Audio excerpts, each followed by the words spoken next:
What's up, everybody? Welcome back to another highly combustible reaction. We're jumping in the next one on our Itchy Boots journey. Looks like she's coming to my state. Will the next big earthquake hit Los Angeles or Seattle? I'm betting California. That's just me, but that's because I'm from here and we see earthquakes constantly. So God only knows when the next big one's gonna be, but we've been told it's supposed to be. The faults are ready for it at any time, which is kind of terrifying. Let's jump in. See what we got. Get over, show Itchy Boots all the love in the world. If you haven't done so already, not only will we get to see some beautiful scenery, but it looks like we might get to learn something as well. This episode is the first one of my ride through the United States. On my way to Alaska, I ride past the famous San Andreas Fault, which lies south of me and west of me. However, I'll show you guys later. There's a lot more faults right in the area where I live, which is clearly evidenced by the landscape in the form of desert oasis and desert hot springs. Will this area get hit by a megathrust earthquake, or will it be much further north around Seattle? I don't know. There's constant back and forth about whether it's going to be up there or down here. I don't want to be anywhere near it. Like, let's just put it that way. Go show her the love. Let's jump in, check it out together. Shout out to Jan for the request. Let's go. Well, and what I find so interesting is that the landscape and even the towns around here, they already give away that the fault line is here, because of the fault line you get all these desert oases here.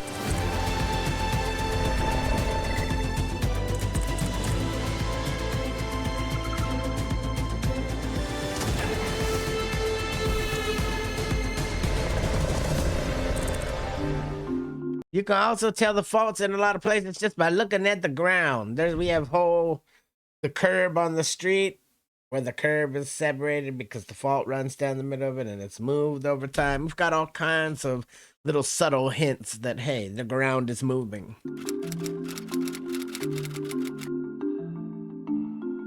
My old stomping ground, San Diego. Good morning, internet. It is almost 8 o'clock, I think, in the morning, and welcome back to the channel. Today is going to be my first real ride in the United States, and it's going to be a long one, I think, as most of them that are coming up, distances are big. I'm gonna do a lot of riding. I also bought a new map in the meantime. I'll try, if I have a time, to indicate the state borders a little better so you can see that. But all the way in the north, that's the border with Canada, and then I came here from Mexico via Baja. So I'm now right here in San Diego, just across the border. Sorry, I already spilled water on my brand new map. Sorry about that. Today I'm going to ride to Bliss over here. I'm gonna ride back roads all over here. And then I want to ride through the Joshua Tree National Park over here. Definitely worth a look. This ride is going to be about 500 kilometers, just from here to here. Let's go! I am so excited to ride today. It is, of course, a gorgeous day here in California. But all that crap about it never rains in Southern California is a lie. I mean, he's going to make that up.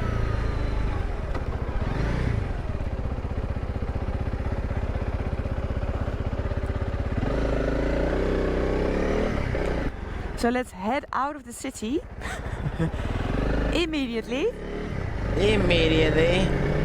And go straight towards where the nice riding is, because I don't know, though. That's hit and miss with California highways, whether you're actually going to be able to roll anywhere. Freeways here are not necessarily free. You look at the other side of the freeway. You see that traffic? Yeah, you're going to run into a lot of that if you stick to the highways around here.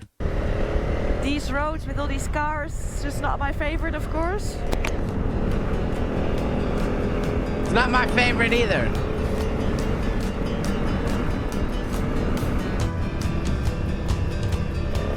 Up where I live, the highways are actually so bad that we barely even take the highway anymore. We use back roads because it's faster.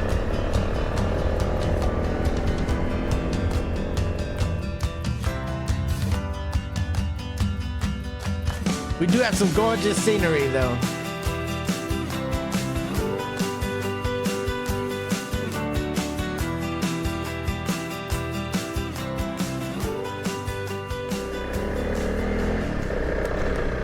Let's try out my new tires and new suspension.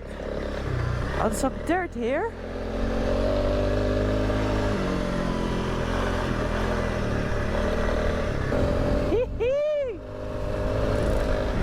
Yes.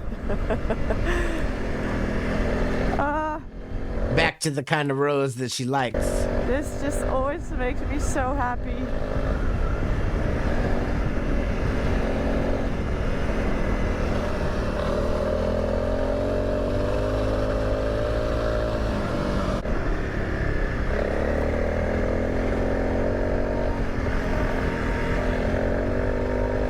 The area that I'm riding through now is actually what used to be a travel corridor for the Kumeyaay people, Native Americans. I don't know if I pronounced that correctly, but the Kumeyaay people used to travel here because there is an oasis here in this canyon. So for thousands of years, people have been traveling through this corridor. Those electricity poles, they came at a later stage, of course. So did I. See, the oasis is just right over here, where all that greenery is.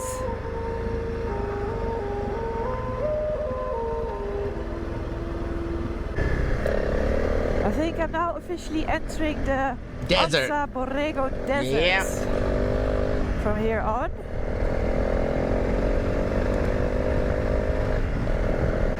Incredible, right? So now I am in another desert. I am not even that far from the desert in Baja, I would say. But the vegetation is completely different. You know, you get like these, I don't know, these things. Stick trees. Really tall ones. I don't know if these classify as cacti. They do have big thorns on them. You probably don't want to run into any of the bushes out here. Actually also flowering, you see? Little pink flowers.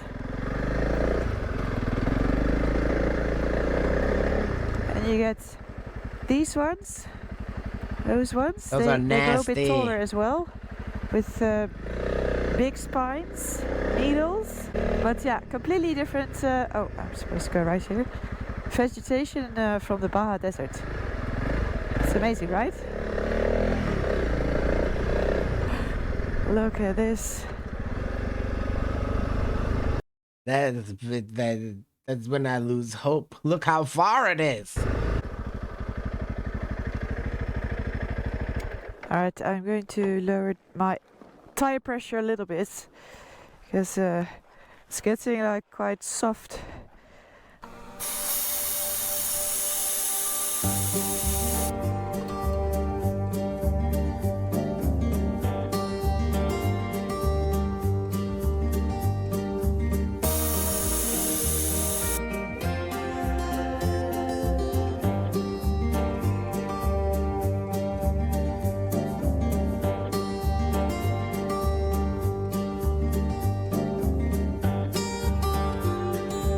I know people that legitimately don't even like to cross these deserts in their car because something could go wrong. She's out here by herself, middle of freaking nowhere on a dirt bike, a motorcycle hybrid, like.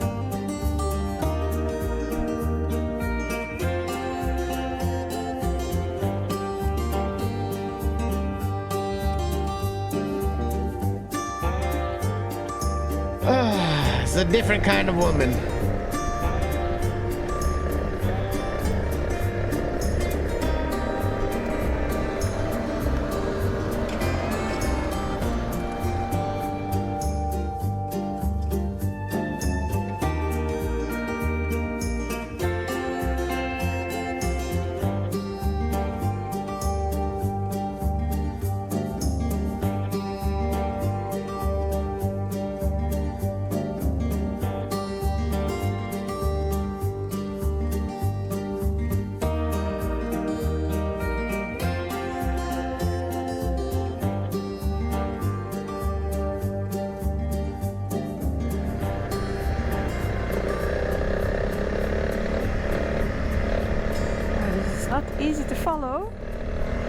see some very faint tracks, but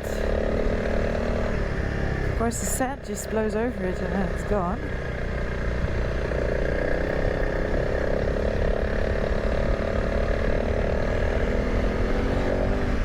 This way, I guess.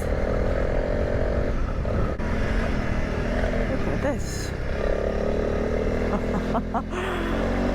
Oh, this is amazing! This is the type of riding I came here to do, you know. For me, if you've been following my videos for a while, then you know I'm not really a city person. No. Or at least I don't like riding a motorcycle through cities. Like, I thrive in the wide open spaces. In the middle of nowhere, in the backwoods. Just in nature, really. And well, I think if there is one country that has a lot of wide open spaces and a variety of landscapes, then it definitely is the States, right? Yeah, we got a lot of that. Oh, look, a coyote, over there. Oh, that's the first one I've ever seen in my life, actually. But you're probably gonna see some more. When I was in Argentina and Patagonia, you got those foxes there, and a lot of people thought they were coyotes, but they were not. They were a different species.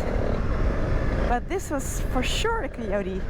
Oh, it was huge! It was actually really big. It was like wolf size almost. They do get big. Wow. Look at this. Yeah. Yeah, probably you can't see it very well, the footage. But the colors, it's amazing, huh?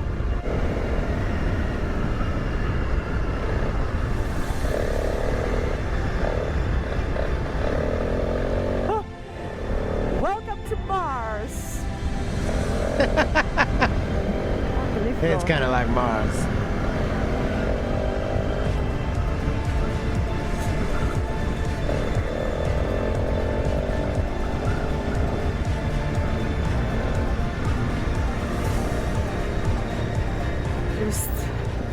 Wow, these badlands are incredible.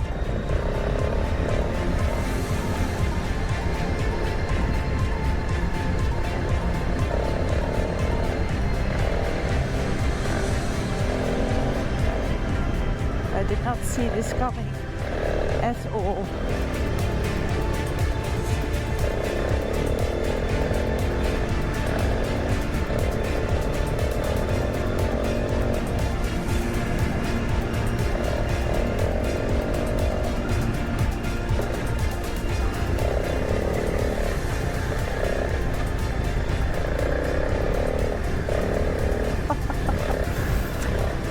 Get narrower and narrower.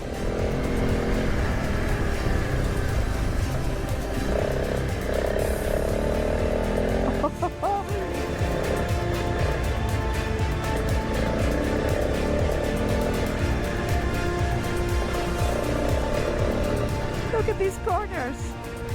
Yeah, it's like I'm on a motocross track. I just don't have the skills or the setup to ride up the wall like that. I could try a little bit. This is amazing. I've never seen anything like this before. I love how giddy she gets. The further out into the desert she gets. For me, the further out we get, the more terrified I am. But she's just like, I've got a destination. I'm gonna drive that way until I reach it. Right here at the top. Whee! And you go down, take the next one. And this side. Oh, that's amazing.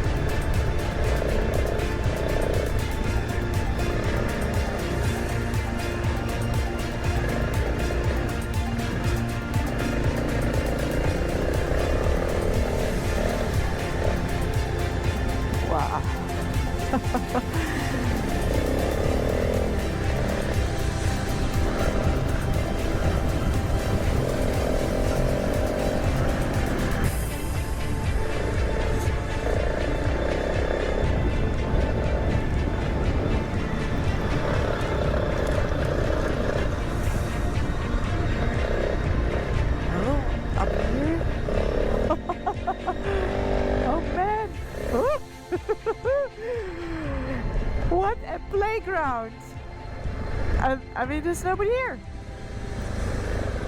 The playground is all to herself. Oh, I'll be damned. Another car. Civilization.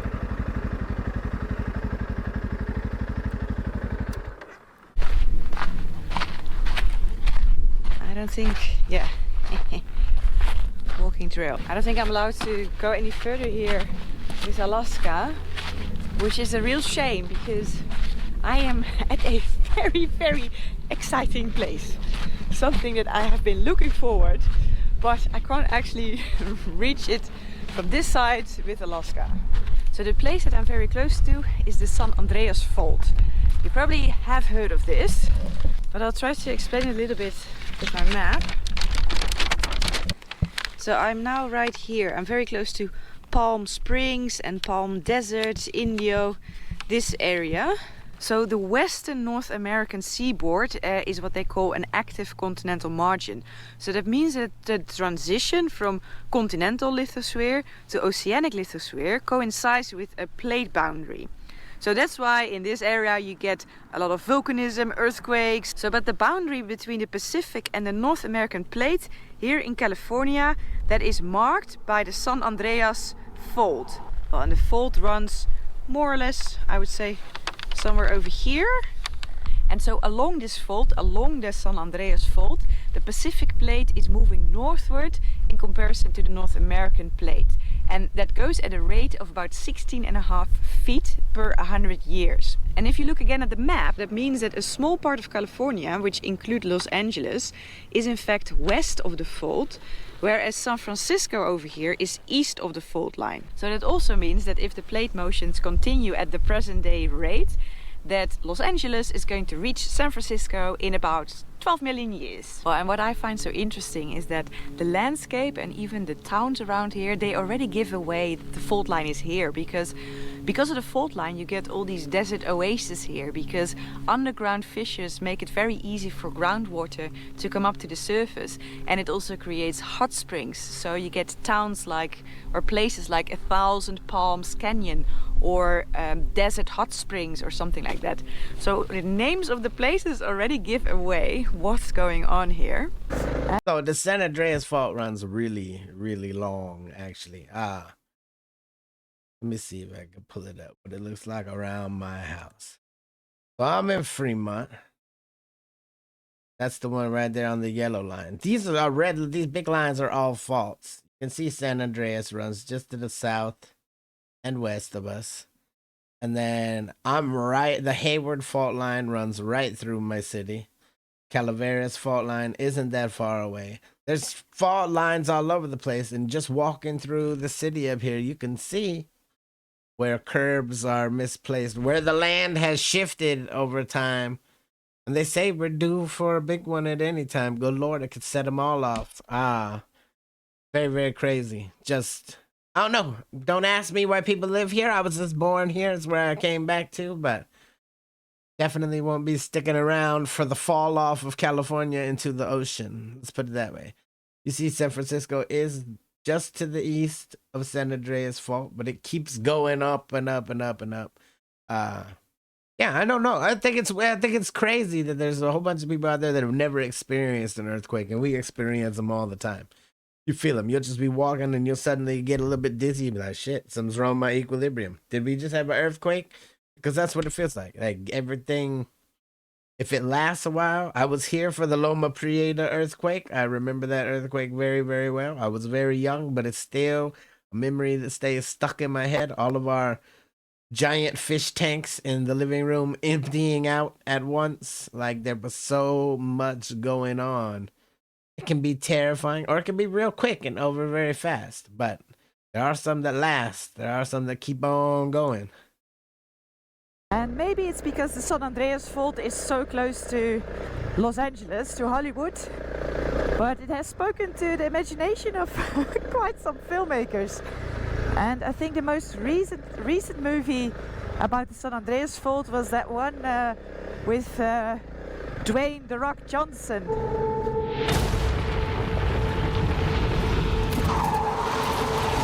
I don't want to be around for it.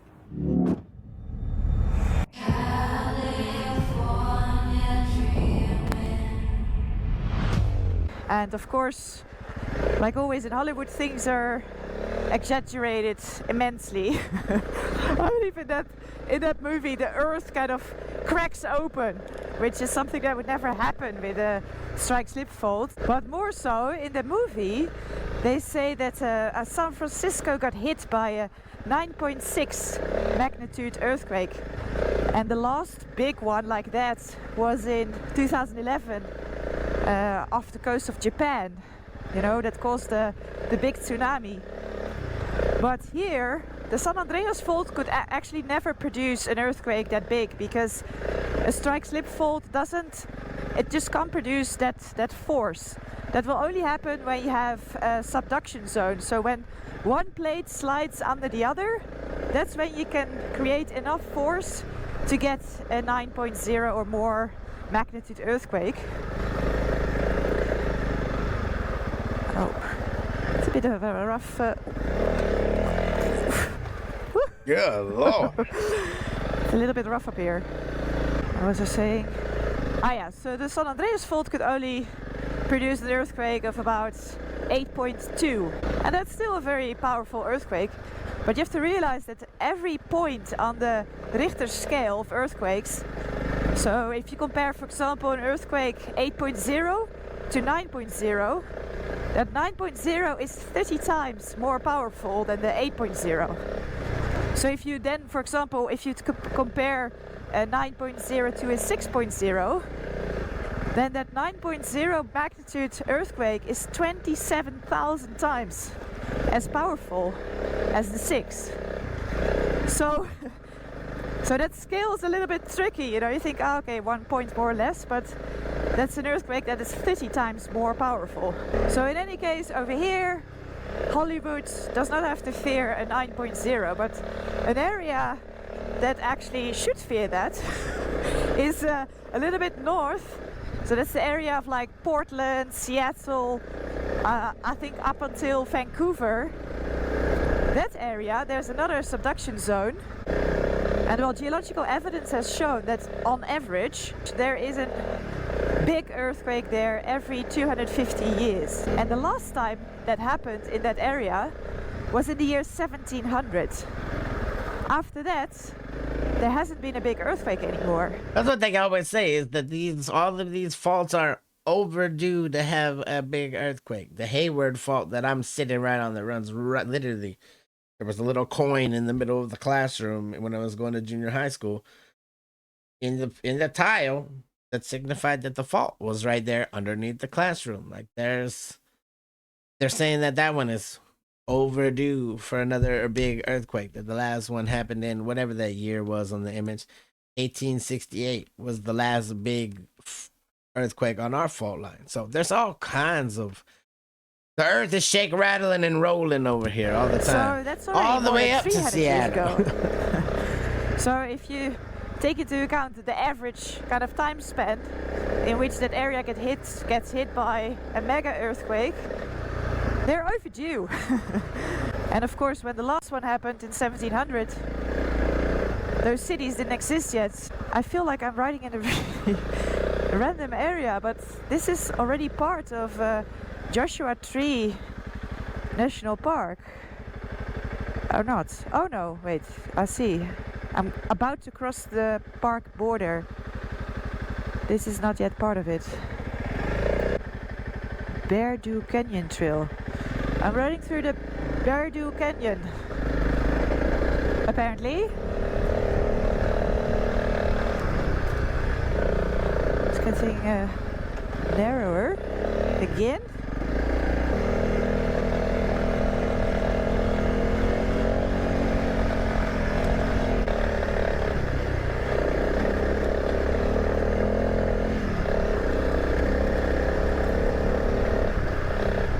Well, it's the same like the trail I was riding before.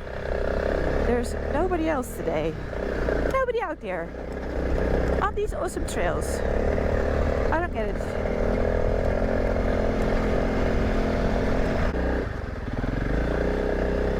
Oof.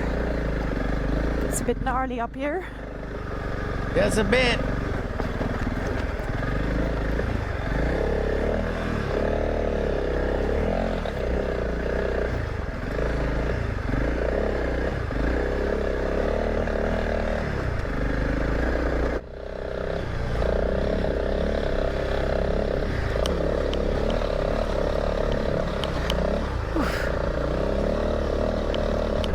Wow, I have left the canyon behind.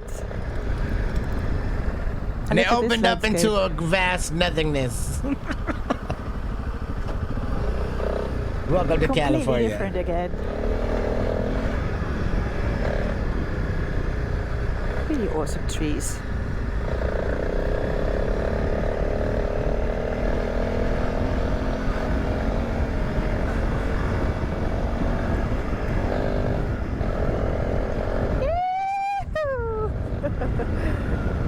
Awesome track. The temperature is also a lot better here. See, I climbed, that's why. Now at 1400 meters. It's amazing temperature here. It's really nice and fresh. Whereas just before in that canyon, oh, it was hot.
She hasn't seen another soul.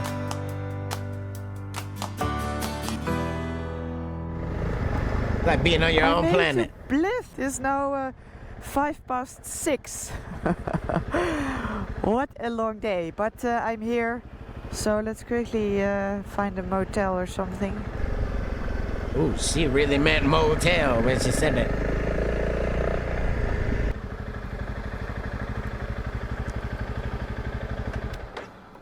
Okay, I'm gonna go ahead and predict that the inside of said room is not gonna be as high class as you think it is. So that's good.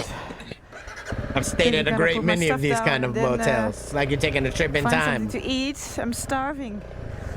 17.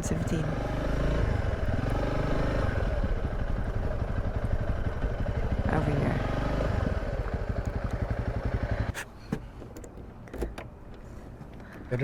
Drum roll. Welcome to the 70s. $71. Jesus. Oh. $71 for a trip to the Does it work, 1970s. Light? No?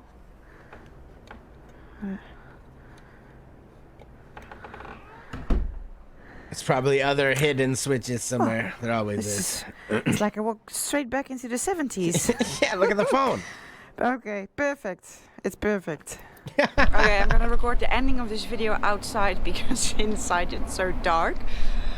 I am exhausted, but what a first day of riding here in the States. It exceeded all of my expectations, and yeah, the scenery, the riding, it's just fantastic. Hey, I loved it. First opinion about the tires. They're perfect. They feel really good. They feel pretty much the same as the set that I had on in Baja California, which was even a little bit more aggressive, I guess. But no, it feels super good, super confident. So let's see how long they will last. I hope they're gonna last very long.